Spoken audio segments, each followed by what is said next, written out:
事故は起こるさあー、事故は起こるさあー、事故は起こるさあー、起こった。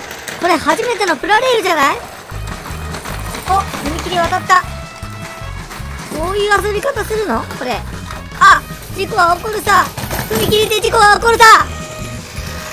これは L700 系だね。ハルトです。こうやって遊ぶよ。お、L700 系のプラレールだ。お、踏切を渡ってかっこいい。やっぱ新幹線ってかっこいいよね。今日は初めてのプラレールが出てきてたけど、これから遊ぶのかな。あ、出てきた。初めてのプラレールだ。こうやって押して遊ぶんだね。うわ、事故は起こるさ。うわ、ダメだ。説明書には直線レールと曲線レール以外は使っちゃダメって書いてあるね。これ完全に橋脚に乗せてるし。うわ、踏切もあるし。あ、でもうまくいった。ジャラジャラしてかわいい。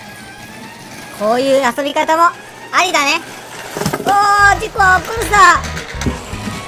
事故が起こっても丈夫に作られてるよ。かわいいね。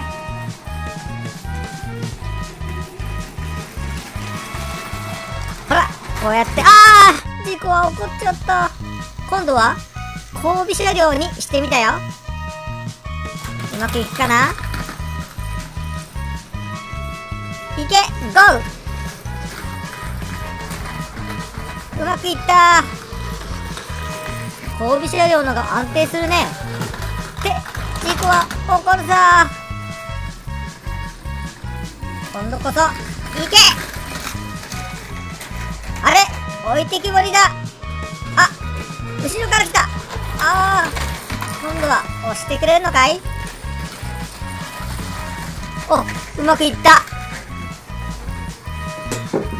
この遊び方でも事故は起きないさ。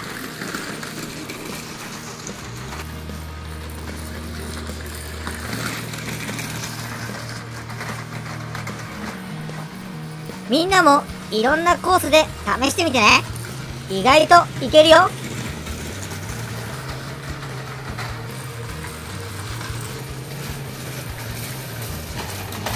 っぱり事故は起こっちゃった。